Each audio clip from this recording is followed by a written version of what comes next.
இந்த வீடியோல நம்ம என்ன பார்க்க போறோம்னா கருக்குவேல் அய்யனார் கோயிலோட தல வரலாறை பத்தி தான் நம்ம பார்க்க போறோம். இந்த கோவில் திருச்செந்தூரில் இருந்து 16 கிலோமீட்டர் தொலைவில் உள்ள காயாமொழி என்ற ஊரில் இருந்து 1 கிலோமீட்டர் தொலைவில் குதிரைமொழி தேரி குடியிருப்பு கிராமத்தில் அமைந்துள்ளது. இத்தலத்தில் குடியிருக்கும் மூலவரான ஐயனார் கருக்குவேல் என்ற மரம் இருந்த பகுதியில் தோன்றியதாக கூறுவர். கருக்குவேல் ஐயன், கருக்குவேலப்பன், கருக்குவாளை ஐயன், கருக்குவேல் ஐயன் என்ற பல பெயர்களில் அவர் அழைக்கப்படுகிறார். மூலவர் பூர்ண பொற்கமலம் என்ற இரு தேவியுடன் அமர்ந்த நிலையில் உள்ளார். கருக்குவேல் அய்யனார் கோவில் உருவான தல வரலாற்றை பற்றி இப்பொழுது நாம் பார்க்கலாம். பல ஆண்டுகளுக்கு முன் திருச்செந்தூரில் சுப்பிரமணிய சுவாமி கோவிலில் பெரிய கொடிமரம் சேதமடைந்தது. அதை நீக்கிவிட்டு புதிதாக கொடிமரம் பிரதிஷ்டை செய்ய கோயில் நிர்வாகம் முடிவு செய்திருந்தனர். திருச்செந்தூரில் இருந்து ஆறுமுக ஆச்சாரி என்பவர் தலைமையில் மேற்கு தொடர்ச்சி மலையில் உள்ள பொதிகை மலைக்கு ஒரு குழுவினர் புறப்பட்டு சென்றனர். கொடிமரம் நிறுவுவதற்கு தேவையான சந்தன மரத்தை கண்டுபிடித்து அதனை வெட்டும் பணி தொடங்கியது. அப்பொழுது அந்த மரத்தில் குடியிருந்த 21 தேவதைகளும் பயங்கர சத்தத்துடன் அவர்களை துரத்தி செல்ல அந்த குழுவினர் பயந்து காரையார் மலைப்பகுதியில் இருக்கும் அருள்மிகு சொரிமுத்து அய்யனார் சாஸ்தா திருக்கோவிலுக்கு சென்று தஞ்சம் அடைந்தனர். தங்களை எப்படியாவது காப்பாற்றுங்கள் சாஸ்தாவே என்று வேண்டுகின்றனர்.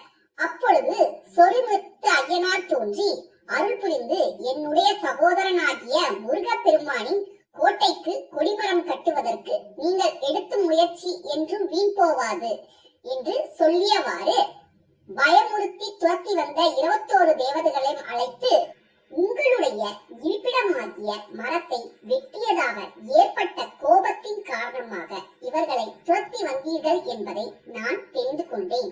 சுடலைமாடன், சங்கடக்காரன் உள்ளிட்ட 21 மாட தேவதைகள் நாங்கள் வசிப்பதற்கு இது போன்ற வேறு சந்தன கொடிமரம் இல்லை.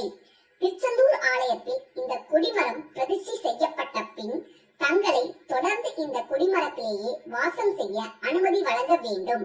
எங்களுக்கு முதல் பூஜை நடத்திய பின்னே மூலவருக்கு பூஜைகள் நடத்த வேண்டும் என்று சொரிமுத்து அய்யனாரிடம் வேண்டினர்.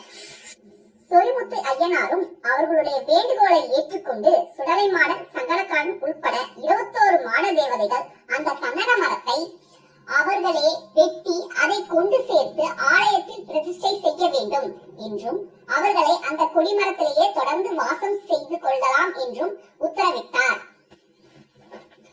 கொடிமரம் திருச்செந்தூருக்கு செல்வதற்கு தயாரானது. சுடலைமாட சுவாமி தலைமையில் கொடிமரத்தை கொண்டு செல்ல வெள்ளை குதிரையில் அவர்கள் பின்தொடர்ந்து சாஸ்தாவும் வந்து கொண்டிருந்தார். அப்படி வரும் வழியில் தேரி பகுதி வரும் பொழுது மிகவும் அந்த இடம் பிடித்து போக அங்கிருக்கும் கருக்குவா மரத்தடியில் சில காலம் சாஸ்தா தங்கி விடுகிறார். அதன் பின்னர் அந்த ஊரில் வாழ்ந்து வந்த மிராசுதாரர் கனவில் தோன்றிய சாஸ்தா தனக்கு விருப்பமான கருக்குவா மரத்தடியில் ஒரு கோயில் எழுப்புமாறு உணர்த்துகின்றார். மேலும் அவ்வாறு கட்டப்படும் தலத்தில் நித்திய வாசம் புரிந்து இந்த ஊர் மக்களை காத்து அருள் புரிவேன் என்று கூறினார்.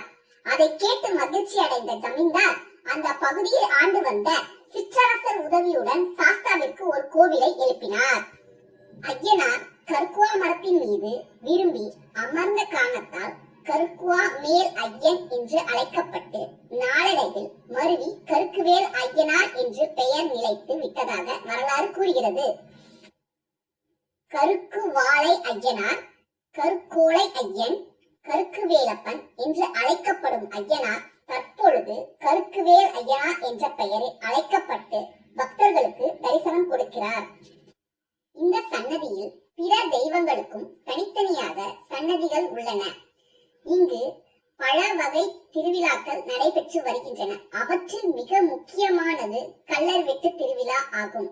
இந்த கள்ளர் வெட்டு திருவிழாவை பத்தி நம்ம அடுத்த பகுதியில பார்க்கலாம். அது மட்டும் இல்லாம இப்படி சோலைவனமா இருந்த இந்த தேரிக்காடு எப்படி செம்மண் காடா மாறினதுன்றதையும் நம்ம அடுத்த பகுதியில பார்க்கலாம். இந்த பதிவின் மூலம் கருக்குவேல் அய்யனாரோட தெரிஞ்சுக்கிட்டீங்க. மீண்டும் அடுத்த பகுதியில சந்திப்போம். இந்த வீடியோ உங்களுக்கு பிடிச்சிருந்தா லைக் பண்ணுங்க, ஷேர் பண்ணுங்க, கமெண்ட் பண்ணுங்க, அந்த பெல் ஐகான் பட்டனை கிளிக் பண்ணுங்க. நன்றி, வணக்கம். மீண்டும் சந்திப்போம். அதுவரை உங்களிடம் விடைபெறுவது RSR சேனல்.